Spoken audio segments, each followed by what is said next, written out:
Relationships. We all have them. Our relationships are fluid and dynamic. Our opinions ebb and flow with our experiences.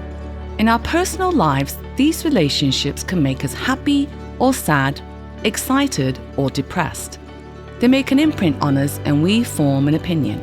These relationships can take many forms: a person, an idea, and even the products we use. More and more, we also have relationships with brands and their products and services. It's said a car is one of the biggest investments you will make after a home or perhaps education. People have relationships with their cars and, more importantly, with their automotive brands. Those of us in the industry tend to think in functional terms: product, dealers, call centers, incentives, and so on. The customer experience is different. Customers don't see these artificial silos. They experience a friendly service advisor who explained exactly what the problem was, the call center representative who quickly answered a billing question, and the exhilaration of driving their new car up a twisting mountain road. That's the customer experience. We need to do a better job of honoring the flow of the customer experience. We do a great job as an industry communicating with the customer right after the sale and shortly after it. But then we go dark.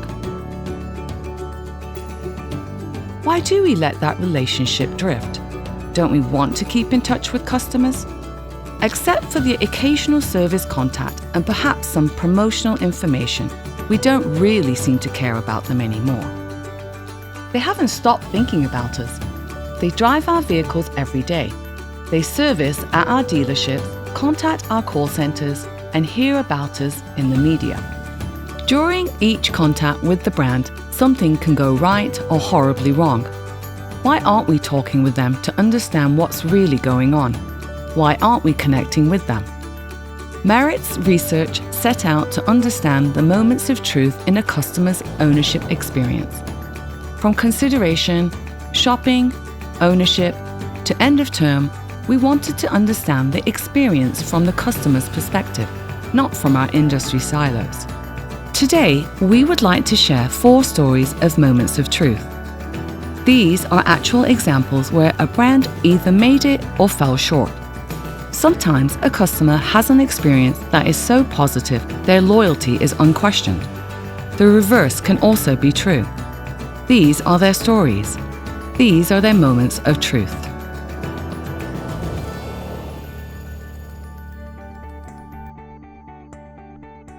Since I've owned this car, I have not had a single mechanical failure.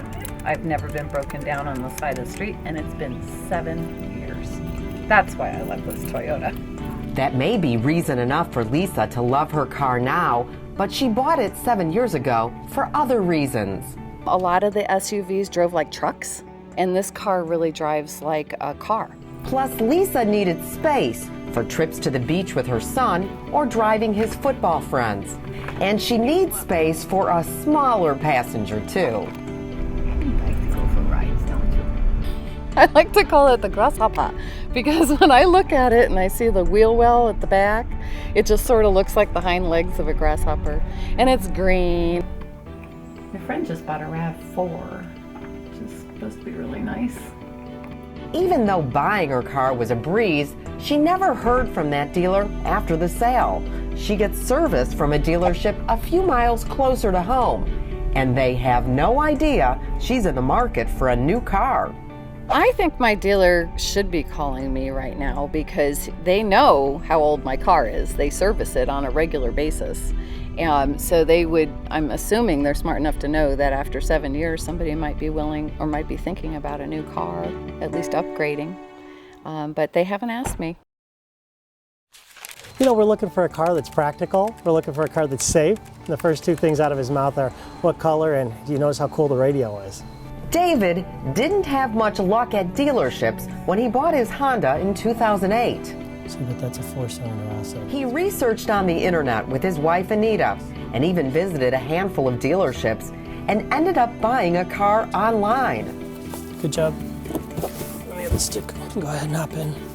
With 2 children, soccer games, hockey practice, piano lessons, and both mom and dad working, they were looking in the crossover segment. There was no personal interaction whatsoever. The online messages were very terse and to the point, which you might expect. And then the sales manager we interacted with, he was just processing work. Like it or not, in this household, the Honda is known as Mommy's car. But so is the second car, a Subaru sedan. And they too are ready for an upgrade. I thought that auto dealerships were transaction-based operations, that they were just looking to make the one sale. I never thought that a dealership would have any incentive or motivation to try to make sure that I did come back and that I had a good experience. They've been loyal to Honda through the years, but could a bad experience with a dealer open the door for another brand? I would have only looked at Hondas, right? But now I'll look at Toyota, and now I'll look at Hyundai, and now I'll look at Subaru, and now I'll look at Kia, and I will look at other brands. In fact, I even stopped at a Ford dealership, right, to take a look at the Escape. So I am now open to other brands that in the past I probably would never even looked at. I've never seen any other Volt in town. It's a great feeling each time Sherry drives past a gas station. It's a rockstar awesome car. I save $520 a month in gas. My car has a 40-mile charge on a daily basis, and I totally spend all of that. In fact, I hate to, when it flips over to gas, it really ticks me off because I don't want to spend it out on gas. The decision to buy a Volt was an easy one for Sherry, but she was more choosy about the dealership. Instead of going with one 3 minutes from her house, she chose a dealership 2 hours away based on customer service and their knowledge of the new technology. We are totally a GM family now. We are Bob McCosh only as well. So we have been back to purchase another car, and my 15-year-old is looking for a car pretty soon as well. So they invited her back for a 30-day inspection after the sale, and she gets coupons for service. No doubt, she's a loyal customer. Knowing, of course, that I wanted this Volt and I was just trying to figure out how it was going to happen, I got that GM card and then I was able to use all of those points towards the Volt when we bought it. Her sights are already set on a fancier model. It's a Cadillac Converge concept car with a Voltec motor. And I think that's 2016. But I told my husband that's my next car. I came in one day all ready to buy another car from you, and then I saw that new color and I just had to have that color. 2 years after buying her Mini Countryman, Carol still visits with her salesperson Gretchen when she comes here for service. She spent a lot of time with me just showing me all the different models that they had, the different options for colors and the texture of the fabrics and all these things that you could add on. I test drove a number of them just to see which one I wanted. I feel it more of a connection here, and like I said, I know them by their first names. Carol had fun building out her Mini online too, selecting different options like all-weather packages and technology. She loves how it drives and the look of it. I've had people call it the getaway car, and I think it's because I think I can just zoom off. And She not only considers herself loyal to Mini now, but to her salesperson and her dealership. A welcome change from cars she's owned before. my past experience hasn't been that I've had this relationship, so it does surprise me a little bit, but it was a welcome surprise because I was willing to have that connection with them, and they reciprocated it.